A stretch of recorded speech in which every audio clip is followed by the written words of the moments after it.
இந்த ஏப்ரல் மேல தான் சின்ன பிள்ளைங்களுக்கு பிடிச்ச மாதிரி படம்லாம் ரிலீஸ் ஆகும். ஒரு நாள் லீவ இப்படி கூட ஸ்பெண்ட் பண்ணிடலாம்லன்ட்டு உடனே கூட்டிட்டு போயாச்சு எல்லாரையும். இப்படிதான் என் அப்பா அம்மாவும் நெனச்சிருப்பாங்கல்ல அப்படின்னு நெனச்சுட்டே போனேன்.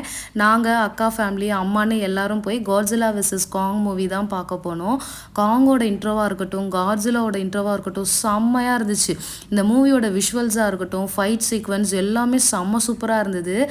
இதுல பேபி காங் வேற இருந்துச்சு. செம்ம சூப்பரா இருக்கு அது பார்க்கறதுக்கு. எனக்கு அந்த பேபி காங் தான் ரொம்ப பிடிச்சிருந்துச்சு. செம்ம கியூட்டா இருந்தது பார்க்க. இதுல வந்து காங்கோடையும் காட்ஸில்லாவோட ஃபைட் சீக்வென்ஸ்லாம் தெறிக்க விட்டுருக்காங்க. எனக்கு ரொம்ப பிடிச்சிருந்துச்சு. ஓவராலா மூவி சூப்பர். மூவி பார்த்துட்டு மாலெல்லாம் சுத்திட்டு வீட்டுக்கு போயாச்சு.